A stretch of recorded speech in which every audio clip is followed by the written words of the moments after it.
Welcome to the Festival of Storytellers.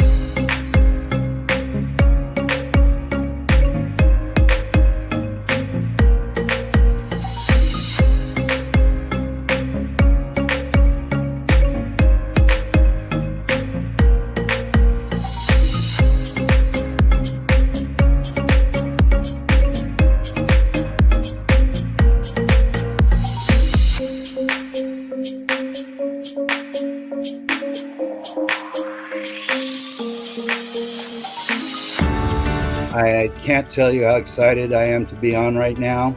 It's been a couple of weeks of excitement, getting prepared, and I've done a lot of things in my life, but this has got to be close to the top. Thank you, Reader's Magnet, and thank you, John, for putting this forth and taking the chance on us authors in presenting this out to the world. I've enjoyed this immensely, Joanne. Ellie, so have I. Thank you for who you are, and thank you, Reader's Magnet. You all are beautiful, and you've worked so very hard, and we are blessed. We are. I thank everybody that's involved with this process, because we know writers need readers and writers need publishers. We thank Reader's Magnet and everybody that's involved. I love Reader's Magnet. They say, we share your stories with the world.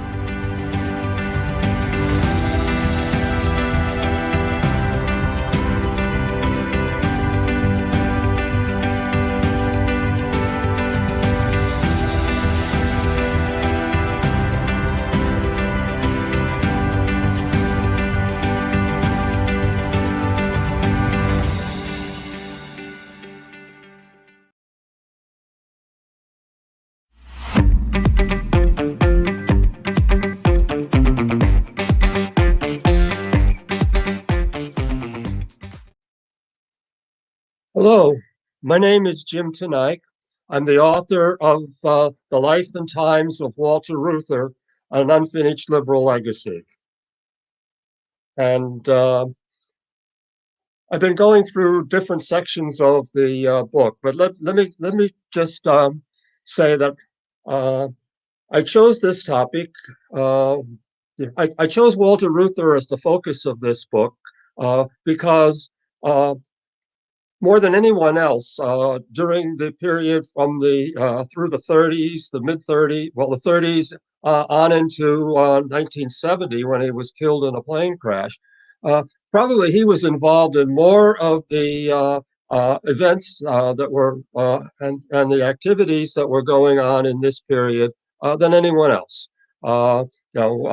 He was active in the labor movement. He was active in the civil rights movement. He toured Europe as a young man when Hitler he arrived in Germany just after the Reichstag fire, and experienced Germany during the consolidation of Hitler after the fire in his power. He and his brother went on a bicycle tour of much of the rest of Europe, Austria, Switzerland, Italy, went through France, back into England. They returned through Holland, where one of the housemates where he was living in when he first arrived in Berlin was able to escape during a raid right after Hitler came to power. He went out the back window of the house on a bedsheet rope ladder and managed to get to the Netherlands. He then, on the way back to Germany on this European tour, he became he met the housemate's name. His nickname was Der Kleine because he was very short, and he met Der Kleine in Holland. Der Kleine had some information that he wanted the two Reuther brothers to take back to people that he was working with in Germany. So you had the spy type of novel where they memorized what they needed to say, and they were to go into a bookstore and ask the the owner there or the salesperson there if they had such and such a book. And when they found the bookstore that they needed to find, they passed on the information. So it was a little bit of a cloak and dagger, affair during this tour of Europe. He's back in Germany waiting for his visa to enter the Soviet Union, where he was going to have a job in a factory in Gorky. That essentially it was a reconstruction. It was a deal negotiated between the Soviet government and Ford. They were supplying a auto works plant that was going to produce a knockoff of a Model A model that was being discontinued by Ford. So he worked for a year in Russia. He was considered a master worker, or he got the title. There's a Russian title that I don't remember at the moment, but he was one. So it got him a seat at the May Day parade, maybe less than 100 feet from Stalin and the rest of the Politburo, where they were introducing the first models of this Russian, version of the Model A that came off the lines. And since he was this outstanding worker, he got to tour much of Russia, the Soviet Union, on his way back across from using the Siberian Railroad to get back to.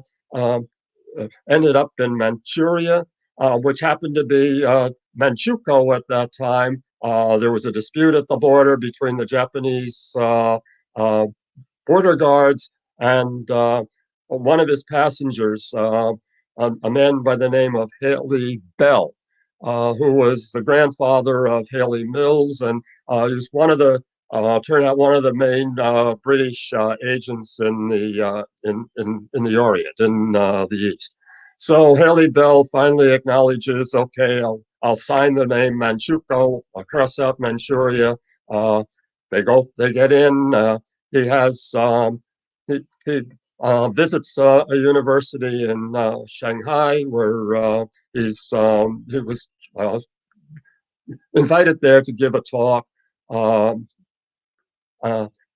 Travels to Japan, ready to leave Japan. The Japanese were a little bit suspicious of him, so the Japanese authorities were following him around, and because of the difficulties at the border in Manchuria, and works his way back to America on a freighter. Comes back to America at the time of the beginning of the CIO, becomes active in the UAW, and again, much through his persistence and his ability to talk his way into situations that in some cases are he's not the person they're looking for. He gets a job. He becomes the laborer. I don't want to go through the whole thing. Like I mainly talked about this before. So we part of the book. Then the middle chapters of the book go through his organizing efforts at first at General Motors, then the organizing efforts at Ford. He becomes the head of the General Motors division of the UAW. Looking at the war years, he becomes better known to the general public during the war years. When Roosevelt runs for his third term, one of the obstacles that he had to face was John L. Lewis. John L. Lewis was the leader of the CIO. He was the mine workers leader. He had he was a very strong following within labor, and he had quarrels with Roosevelt. They were two of the more dominant personalities of the period, and uh, they they came to hate each other. So well, during Roosevelt's campaign, one of the two obstacles that he had to overcome once he worked his way into a draft, let's say, for running for a third term, was that John L. Lewis came on a radio broadcast and blasted Roosevelt that he was the Caesar that was going to drag your sons into war. You mothers and so forth, you can salute your Caesar, etc.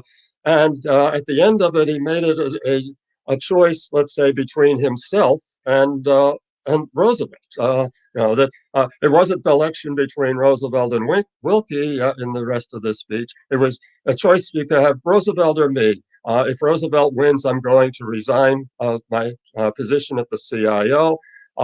He had a strong labor following, and he it was a serious challenge to Roosevelt. He was trying to take the labor vote away from Roosevelt, which was essential for his Democrat to win at that time. Reuther came on to give the rebuttal. So that was the first.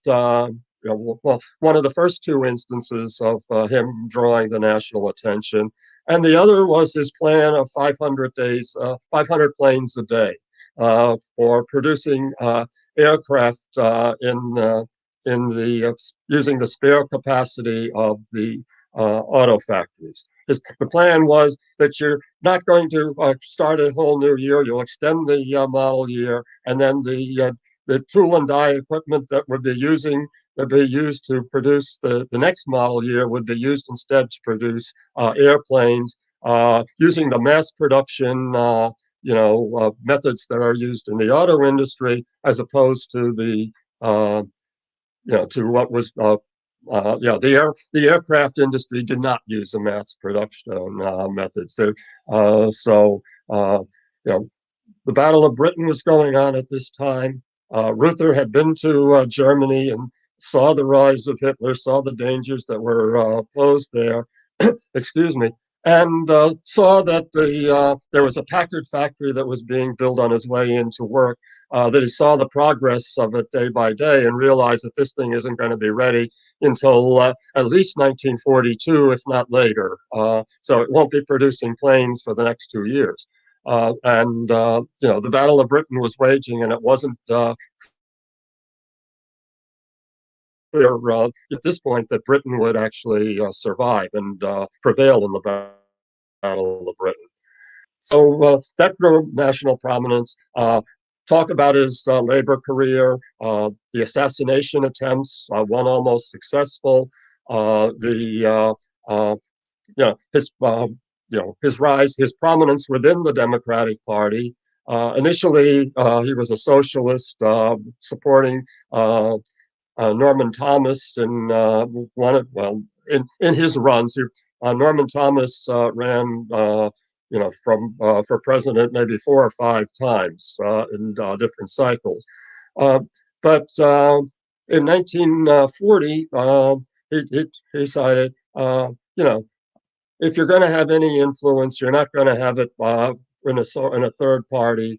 He supported Governor Frank Murphy in his reelection bid as governor of Michigan, and became a Democrat, and became a prominent voice within the Democratic Party.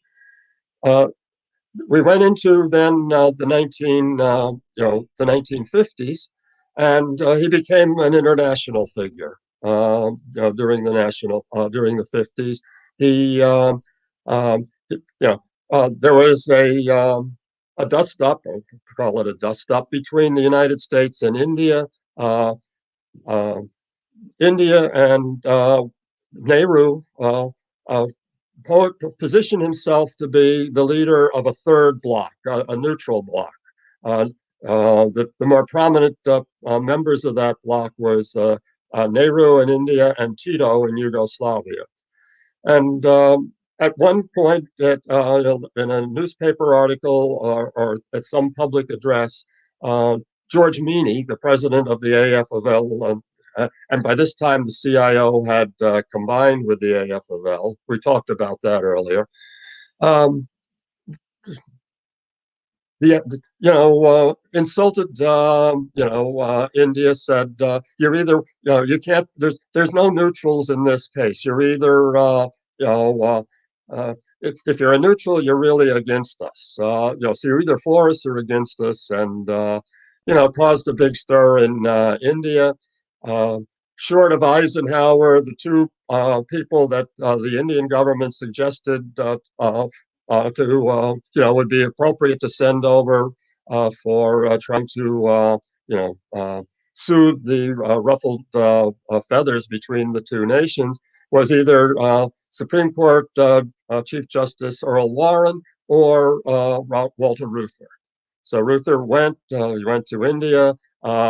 He had prominent visits to people in Europe, particularly a little bit later on, in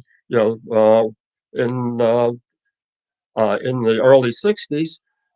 He would attend the Habsburg conferences, which Habsburg was the summer residence of the Prime Minister of Sweden. Was a man named Erlander at the time. And at that meeting would be Willy Brandt, the mayor of West Berlin, who was running to and become chancellor later on. Harold Wilson, the labor leader who formed the labor government in Britain. Prominent people, prominent politicians, Erlander and Olof Palme in Sweden. And it dragged Hubert Humphrey there once. And there were a number of other labor leaders, etc., that had discussion groups of what policy should be during this period. He was influential in he had learned that the socialist leader in Italy, a man by the name of Nenni, was dissatisfied. The Italian politics, in the immediate, in the 50s, let's say, was that there was the Christian Democrats, and there were the communists, the socialists, and then there were a lot of other fringe parties. The socialists and the communists were aligned. Italy was never able to form a really stable government, and it kept changing, prime ministers, etc., faster than France did in the early 50s. And Reuther learned that Nenni was dissatisfied with his alliance with the communists and was looking to form a broader coalition. He conveyed this information to Kennedy. He addressed the National Security Council. Kennedy met with Nenni. In the mid 50s, I think Pope Pius the 12th died, and John the 23rd became the new pope. The Vatican was very influential in the policies and so forth of the Christian Democrats within Italy, and Pius was adamantly opposed to forming any kind of alliance with the socialists. John the 23rd was less inclined to was less opposed to any new alliance. So the situation was right. There was a coalition between the socialists and the Christian Democrats, and that stabilized Italian politics. And at the time, you have the beginning of the common market, mainly between negotiated primarily at first between Adenauer in Germany, and who wanted to see a larger role for Germany after their experience in World War II, and de Gaulle in France, who wanted to establish the resurgence of French independence and have a third alternative to the two power blocks, to set up Europe, let's say, back in a role that it traditionally had in earlier times. So the original common market was France and Germany, the Benelux countries, and Italy. So a stable Italy firmed up that alliance. I began the chapter on the Cold War with the long telegram and the article of George Kennan, was the founder of the strategy of containment. Uh, One of the things Kennan said, I don't, not necessarily in those articles, but in other discussions, was that if Russia was going to be contained, if the Soviet Union and communism would be contained, that uh, unless it could extend itself to other areas, unless it could grow, it's almost treating it like a virus, let's say. If it had no place for which to grow, it would just die on its own. It would wither away and die. And that was fairly prescient of what happened, at the end. Uh, I think three of the factors were the common market. The common market offered a European alternative to the states dominated by the Eastern European states dominated by Russia. It was attractive to other Europeans. They their when Brandt came to power in Germany, he instituted the policy of Ostpolitik, where he was reaching out to make more contacts with the East and with the Soviet Union, and that provided the East with more of an opportunity to. We want to be more like the West, and so you had the initial revolution in. Wasn't so much a revolution in Czechoslovakia, but the ascendancy in Czechoslovakia of a communist name anyway regime that was resistant to the Soviet domination. They wanted their own independence under Dubček. That was put down. But that desire did not go away. You had solidarity in Poland, etc. So there were all of these movements, that were encouraged, let's say, by you know, the the, um, the attraction, let's say, of the Western neighbors. Also, you know, the rock and roll, the Western music, American music. It became Western music in the late 50s, early 60s. That penetrated the Iron Curtain. And there was a strong youth appeal for rock and roll music. We saw that, the Beatles, back in the USSR, the Beatles went on a tour in the USSR. We even had in later years where Putin, at one of his meetings in the West, broke into, Blueberry Hill, his rendition of Blueberry Hill. So it penetrated into the Soviet Union. The other thing was that the Soviet Union atrophied, and the when after Stalin, you had Khrushchev. Khrushchev was ousted by Brezhnev, and under Brezhnev, it really atrophied. You had a brief period where Andropov, who was the KGB leader previously, but realized what some of the problems were within the country. He actually helped bring some of the younger men like Gorbachev into positions that from which they would later grow. But he died shortly. He did not last long as the new prime minister, and party chair. So it went back to a man named by the name of Chernenko, who was older than Brezhnev, and that was it. Basically died of it atrophied. Like maybe I don't know exactly how Keenan might have envisioned it atrophied, and a younger generation came to the fore. I described the younger generation as that. Communism to them was more like a Sunday morning obligation than any real article of faith that they lived by. So, you know, uh, uh, the Soviet Union collapsed. Miraculously, the way it collapsed, empires don't usually collapse and just go away. There's usually some cataclysmic event that goes along with the collapse. So, the, the ability of Gorbachev and the people around him to manage this collapse of the old empire was quite remarkable. So that's where we were at the end of the last time I talked, and I probably talked a little more than I wanted to. Uh, what I'm I I have I always start off my sessions. I forgot to that I have macular degeneration, and I'm hardly able to read some of the size of the print.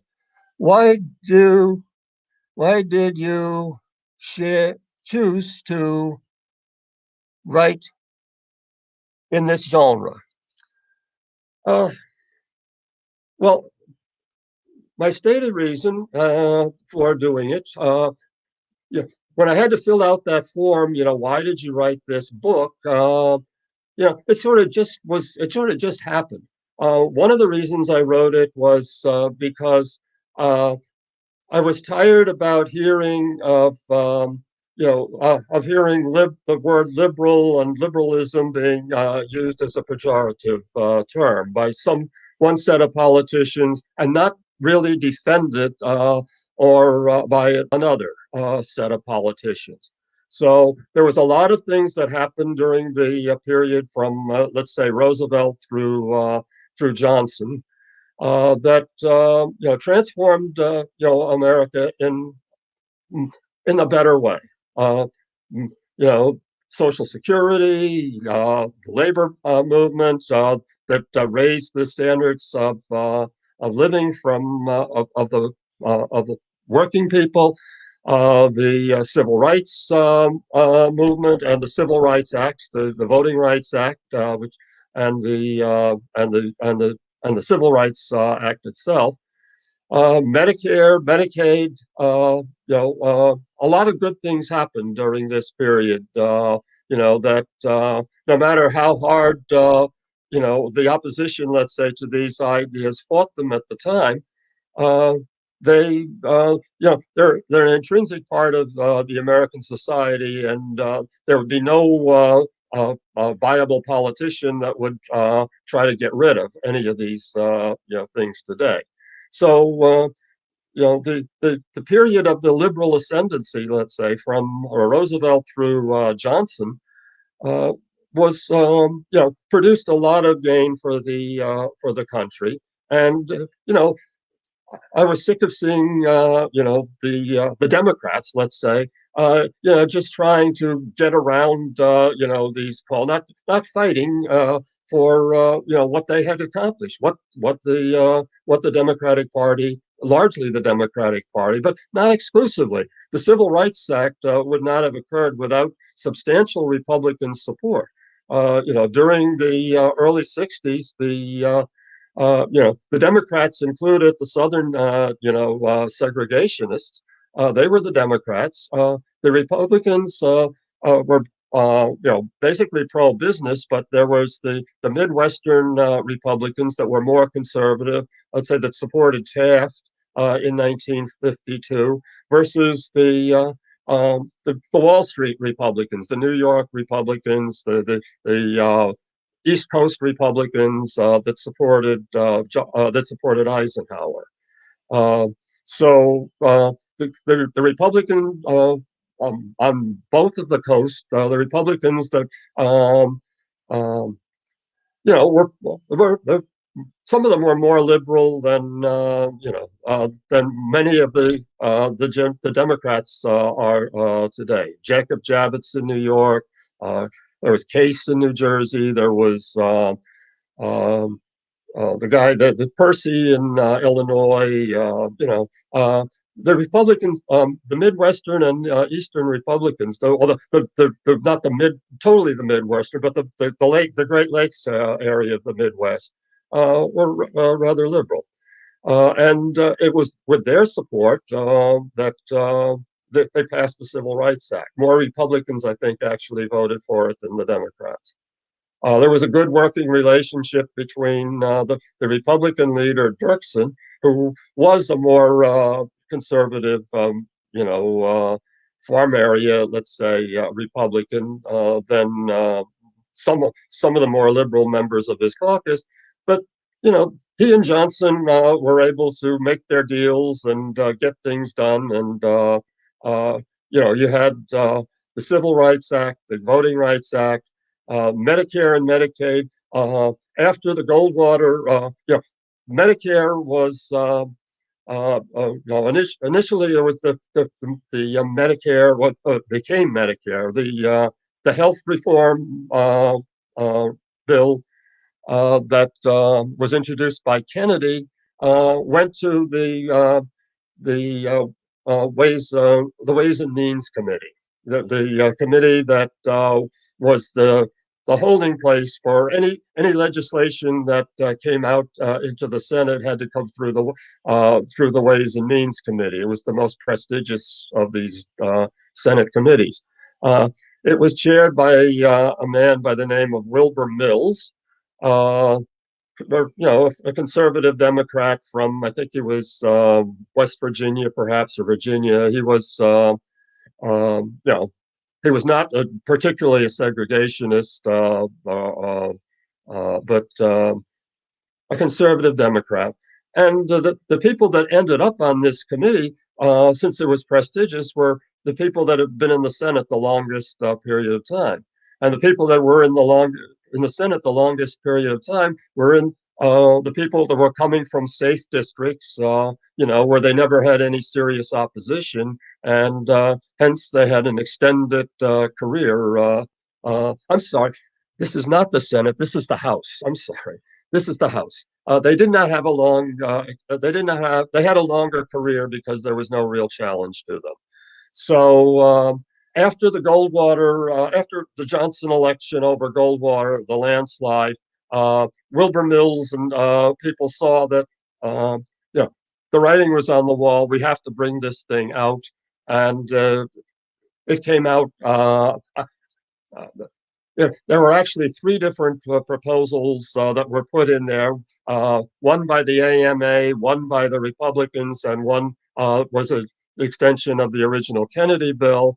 What Wilbur Mills did, and he did his homework well, was put them all together. One, the Republican bill and the original Kennedy bill, took the parts of both of them. That became Medicare Part A, and Medicare Part B, and then there was Medicaid. That was essentially the AMA, bill. So we have that. Okay. What are some trends your genre? What are some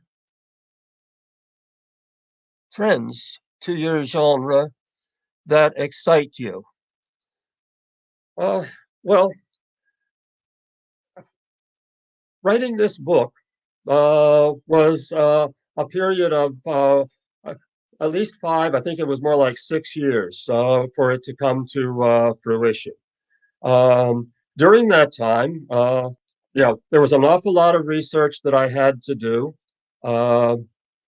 The end product, sat for a little while. Well, it sort of incubated and came to a stage where I was ready to get it published. And frankly, given my eyesight now, I would not be able to do the research to stay in historical historical realism. I'm writing my genre right now. The kind of writing that I do is the poetry, and I mentioned at some point, I'll be at the end of this thing. What I've done was put on my book stall page, in the reader's magnet, listing of the different authors and so forth.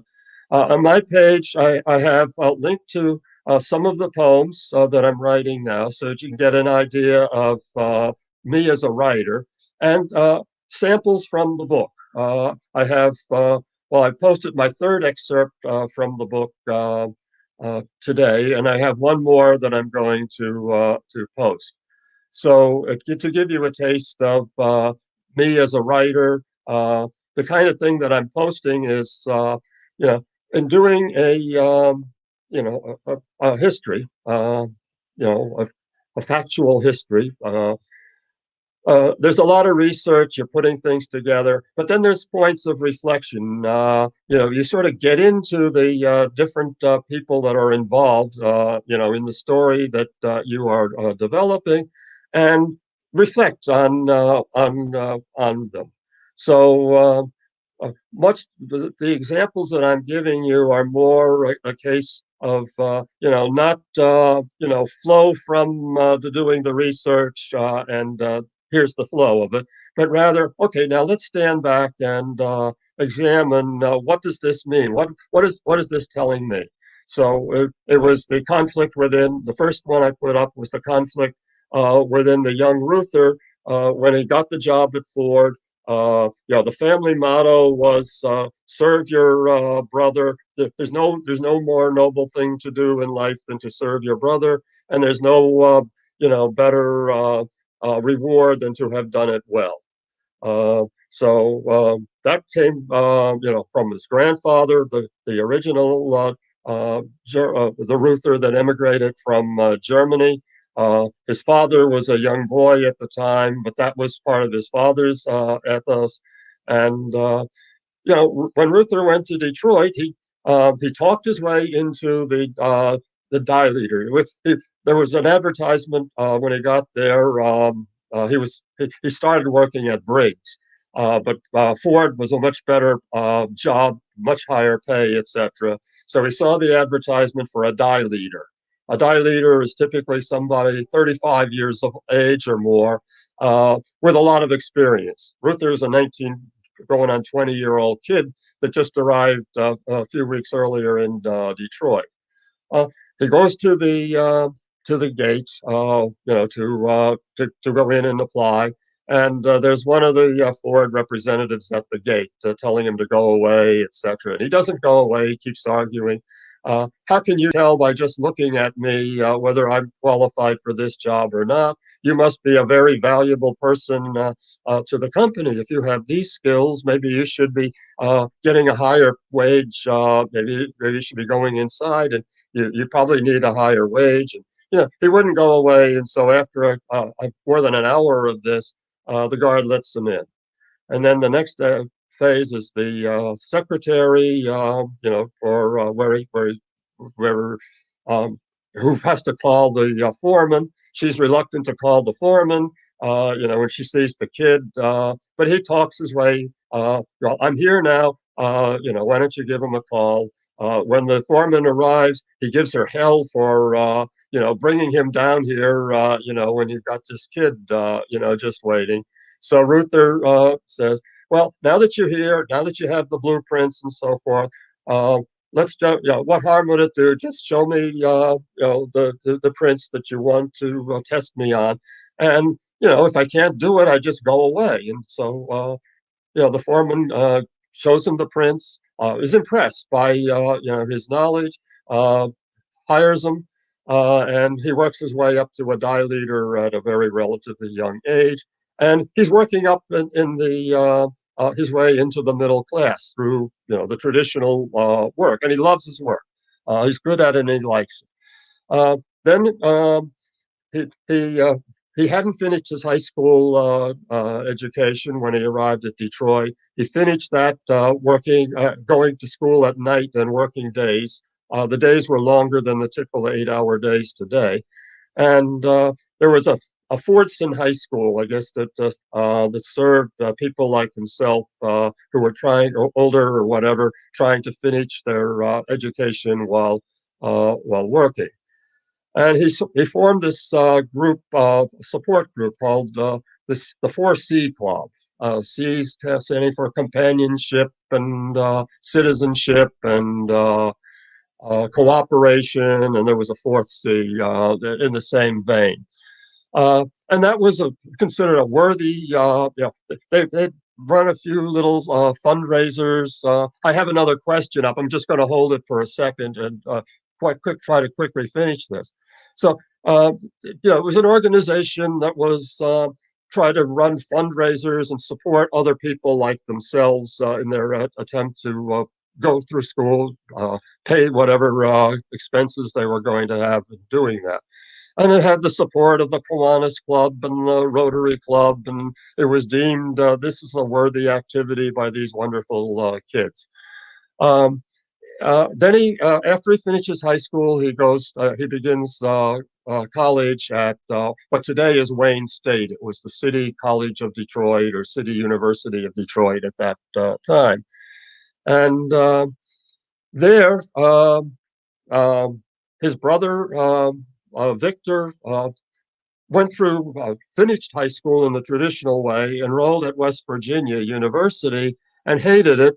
He hated the compulsory ROTC. He hated, the fraternity system and the juvenile behavior of, what his other freshmen, the rest of the students that he was seeing there.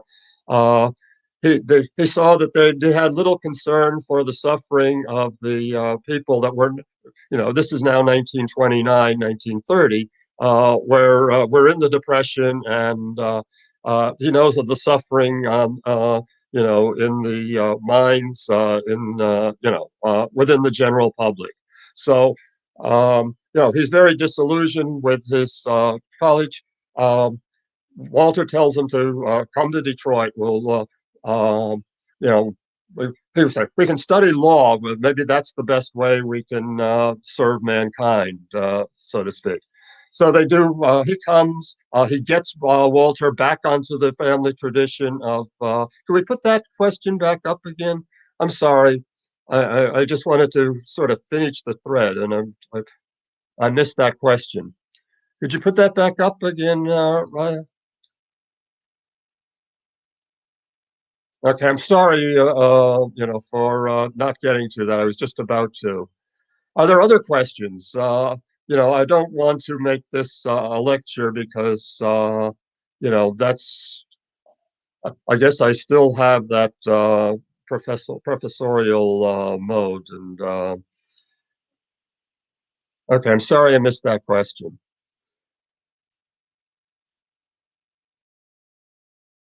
Okay, so here he is. This a question. Hope maybe it's the same one. What are some common? What are some of the references that you are using in this book? Okay, well, I have a lot of references. The last 10 pages or more of the book are the list of my reference material. The book is The Life and Times of Walter Reuther, so it's not strictly a biography of Reuther by any means. It's discussing the times. The activities that Reuther was involved in. The last chapter, I sort of put some of the catch-all of other activities besides the labor, the civil rights, and his various plans. The plan for the 500 planes a day. He was really the father of the Peace Corps, and that was one of his plans. And he had plans for how to return from a wartime production to a peacetime production, particularly after the Vietnam War. So he was the plan man. He was also involved in healthcare. Throughout, he became involved in healthcare earlier on. the main event that got him involved in healthcare was the assassination attempt that almost took his life and took his right arm, to almost cost him his right arm. He had to fight through that to regain any use of his right arm, and he gained pretty much full use of it. Which initially was thought to have little or no chance. While he was in rehab, he met this kid who had been paralyzed from the waist down, who was in rehab with him, and they had conversations together, etc. And one day, when Ruther came in for his rehab work, the kid was all excited. Mr. Ruther, look at me. He was able to wiggle his big toe.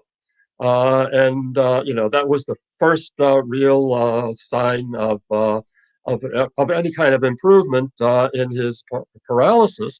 So he was excited. And when Ruther came back the next day, or the next visit, the kid was gone. And well, what happened to Johnny? What happened to him? He was really excited about his progress. Well, he couldn't pay. He had to leave because his funds had run out, and he couldn't pay for the position to remain. So that was part of the reason that healthcare became such a cause célèbre for him. He would recount that story along with another story about Charlie Wilson's bull. Uh, Charlie Wilson was the president of General Motors, and the treatment that Charlie Wilson's bull got, the preferential treatment given Charlie Wilson's bull versus the treatment that this poor kid got, just getting kicked out when he was starting to show some improvement. So that was one of his things. Now, is there anything you find particularly challenging in your writing? Well, in my writing now, yeah, my eyesight. I said I could not do I could not do a book in this genre, a history or the history of a particular period. Because I couldn't do the research. I couldn't, it meant many trips to the library. Somebody asked me about my references. I can sort of give you a broad indication of that a little bit later. I wouldn't be able to do that kind of research, and I have trouble typing. I have my keyboard is dark. It's probably too dark, and the white letters are not so good. I'm reduced to a hunt and peck. I was never a great typist. I remember in high school I took a course in typing, and it was the last course of the day. And so the day we got our report cards, the thing we did was to take them around to each of the classes that we had that day, and the teacher would give a grade. And so I had good grades in my other subjects, and I come into the typing teacher, and I'm sorry I have to mess up, this report card, but you get a C, or if you're lucky, you get a C. So I was a poor typer to begin with. I got better at it. I was able to do the writing, etc. But I can't type very well. I couldn't type 2 lines of in a mail or something without making mistakes and having to go back and correct mistakes, and it's hard. So I can write the poetry. I can write. The poems are relatively short. At most, 3 or 4 pages, maybe somewhat 1 or 2 could be longer, but most of them, are like a sonnet is 14 lines. That I can do. So that's the kind of writing I would be able to do now. Next question. If you had the opportunity to live anywhere in the world for a year while writing a book that took place in that same setting, where would you choose? Well, my wife just died uh, back in September, the end of September. She was born in Ireland. She's from Ireland. She came here in 1864, and we met in graduate school at Syracuse. And there was a promise, let's say, that never really got kept. I feel really badly about that. We'd like to retire in Ireland. That was where she wanted to be. So I feel very comfortable in Ireland. I find Ireland probably the closest country of all the ones, well, really aside from Canada, that I've been to that feels more at home. That is not really all that dissimilar from the United States. My son and my grandchildren are living in France. Um, I'm going over there in mid-December for Christmas, New Year's, and staying until late in January. You know, uh, to get away from, to not be alone, etc. Over this period of time. Uh, it's I'm sure I was a one of the other subjects when I back in high school was French. I could pass the written test. I didn't do terribly in my French, but I was never any good at it. I was not particularly good at picking up the language. We had a program in our school where we started actually learning French. Well, I think it was the class ahead of us was the third grade class. They started with Spanish, and the second grade class started with French. The only problem was that they didn't have a teacher to teach it. It was the wife of the president of the board of education that ended up teaching it. And we learned how to count. We learned, there's, how to do, uh, there were no 70s, 69 and all of that, and 70. So we learned how to count. We learned how to say bonjour and, some little things. The next in middle school, the poor French teacher, we drove him crazy. He was somebody that was not really geared for teaching in school. He was a very short, timid type of a person.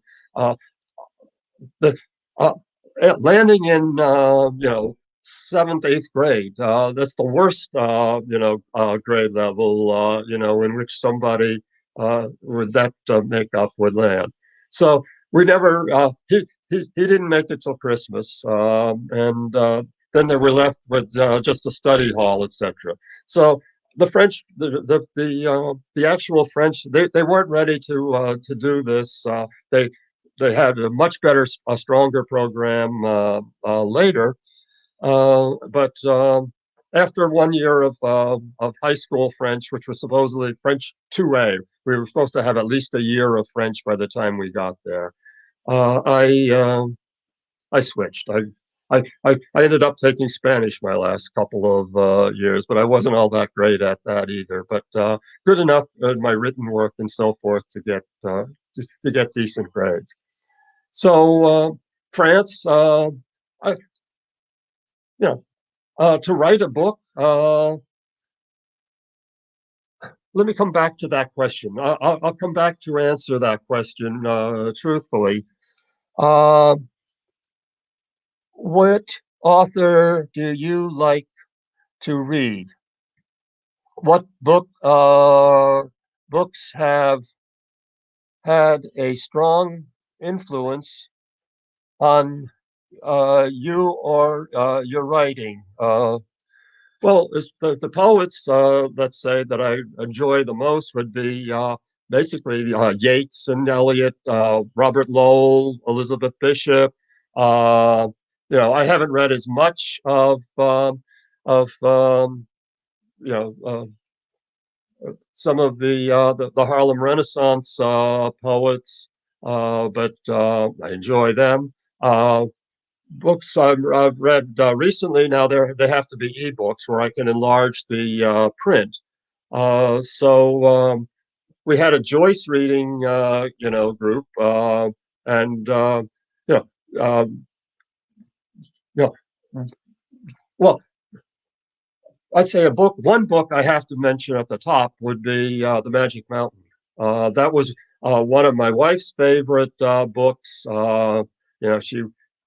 She took some courses in German because she wanted to read it in the original language, but never had enough, never got around to doing that. But she loved The Magic Mountain, and I did too. That was a truly great work. The Joyce, Joyce is interesting. The Dubliners, particularly the Dead, the short story "The Dead." That was a terrific piece of writing. So I have to mention that.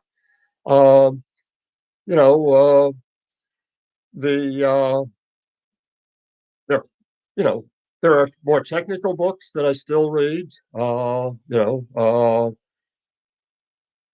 The first 3 minutes of Steven Weinberg and books such as that, I still read to keep, yeah, that's sort of a layman's attachment to Gödel, and Bach. That was a terrific book. Uh, there were, some of the books that I encountered, in writing this. So, drew me in a lot more than some of the others. The yeah, the bibliography for this is pretty diverse because I have the last chapter talks about some of the other activities that Ruther was involved in. The I discussed this earlier. It's on one of the YouTube videos preserved from this session. But one of the first really nuclear protest, protesting the construction of a nuclear plant, not just a nuclear plant, but a breeder reactor plant near in between Detroit and just the south of Detroit and west of Akron. We're at a short distance of both. So he conducted this public hearing. The plant was built. Many of the problems, that Ruther, suggested could happen, did happen. The plant never, ran at full capacity for more than, for a total of the 20 years in which it was commissioned, it might have run at full capacity for a total of 1 or 2 days. It ran into immediate problems. And it was the first breeder reactor plant, built in the United States. There was plans for another one at Clinch River, but the necessity for building that, the cost savings and so forth for building a breeder as opposed to a regular, pressurized water plant became were lessened. In other words, the cost overruns became such that the Clinch River plant was never built either. So there's never been another breeder reactor plant built in the United States. The initial promise of nuclear power, the advocates of nuclear power said by the year 2000, there'd be about 2,000 plants, mostly breeder reactors, that would be supplying all of the electricity needs for the country. Another play, I see we're close to running out of time. I'll take another question. If your book are made into a movie, okay, which actors would play your characters? I talked about this a little bit in one of the earlier sessions that there are a number of episodes, in Ruther's life, that could form the plot of a movie. None of which would probably be made because I'm not sure how the industry is how eager the industry would be to produce a movie about a labor leader, particularly Walter Reuther. But ideally, this book would better fare. This character, this man, would better fit into a documentary, such as something that Ken Burns might do, with all of the various episodes. The events in his childhood in Wheeling, West Virginia, the situation in Detroit, some of which I described earlier about his getting the leader's job, his adventures in Germany and his tour of Europe, the time in Russia, working at the factory. He also had a girlfriend. It was maybe his first girlfriend. Was a Russian girl by the name of Lucy. That he met in Russia, and she followed him down to the Caucasus when they were taking their final trip. That they earned by being these outstanding workers. They toured the Caucasus as far as places like Samarkand, and there's no place going further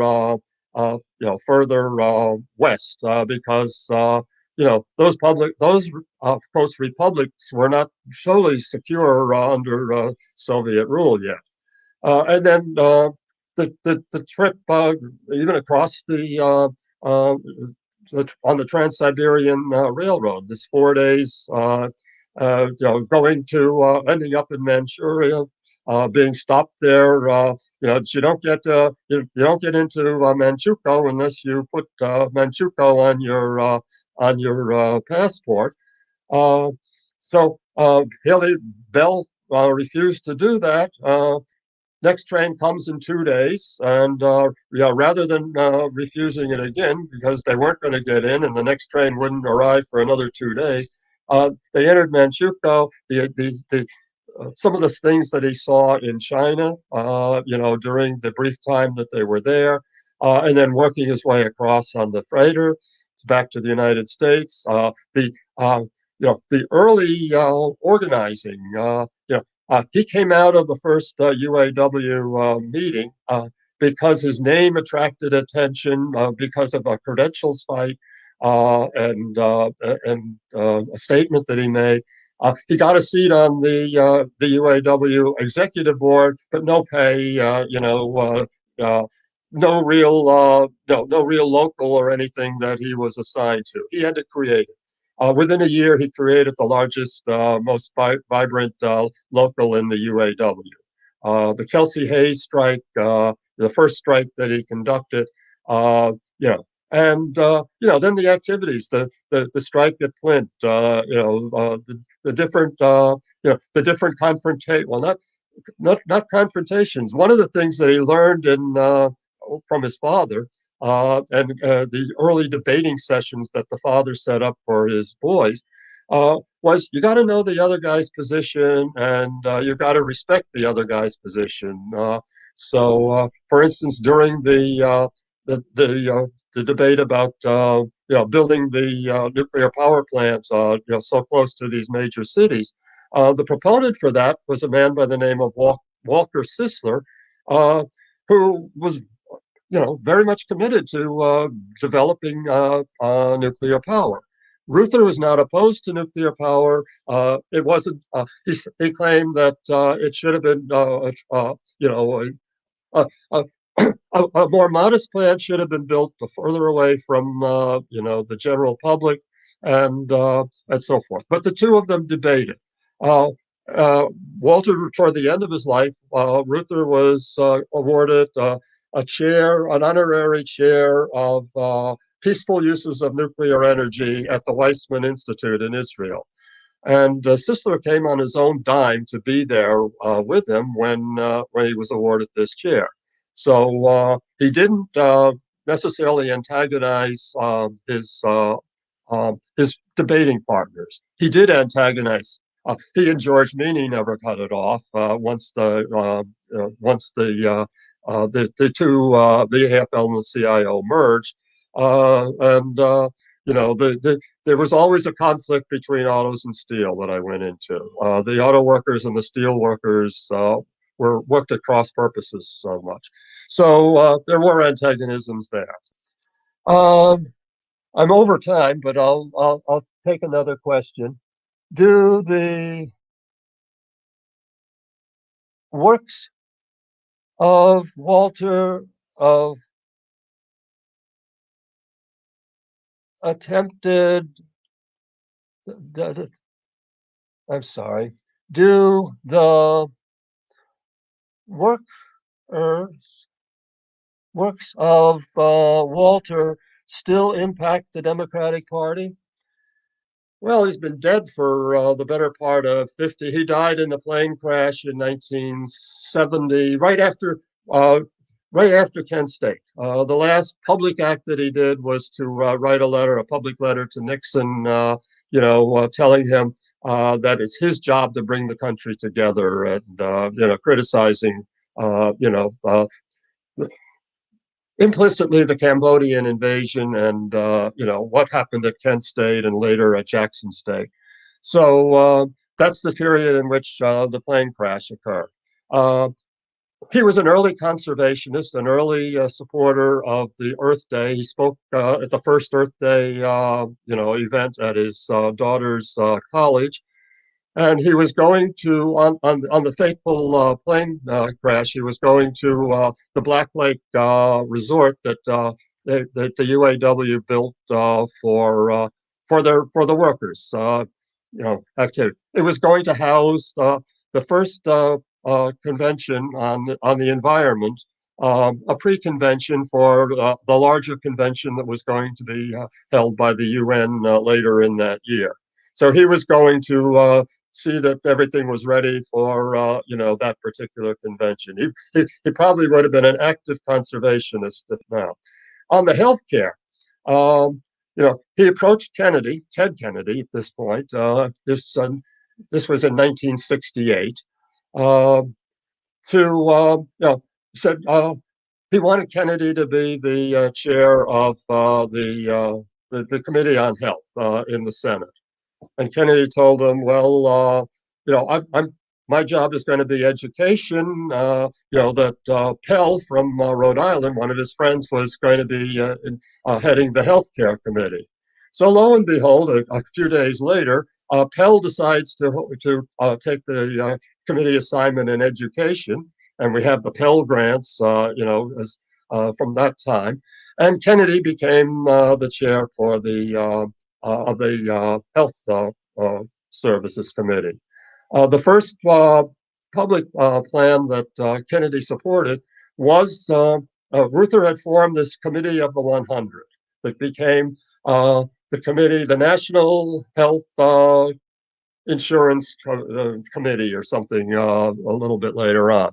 It was to be headed by Michael DeBakey, the heart surgeon, Mary Lasker, who was a health researcher, and Whitney Young, who was the head of, I think it was the Urban League, one of the major civil rights organizations.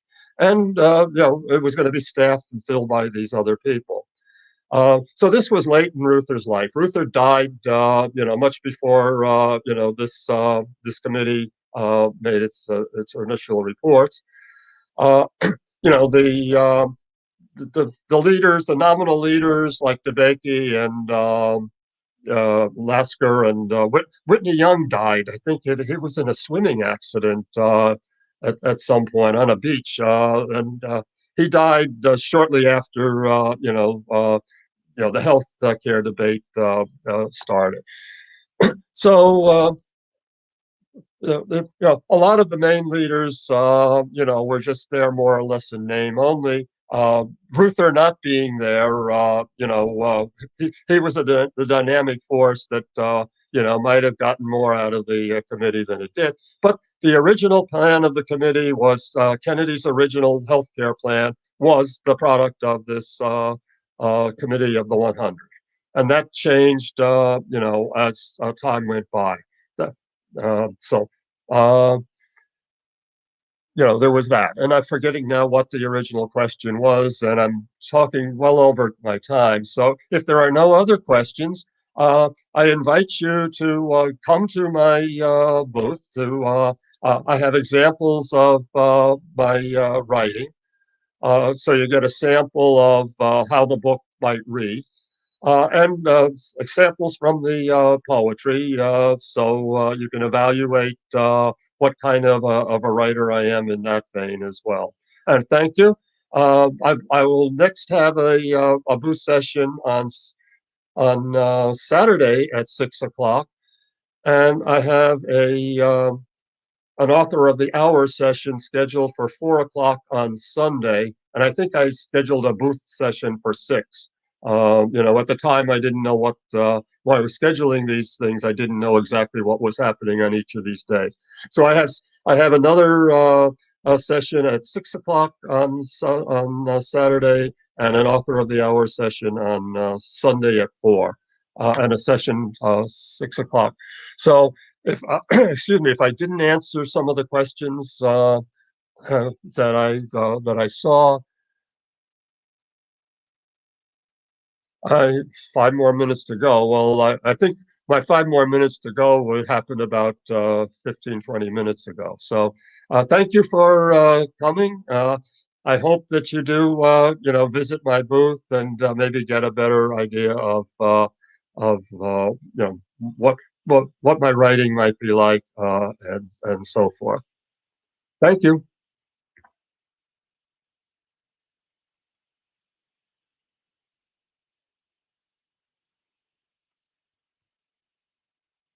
I'm signing off.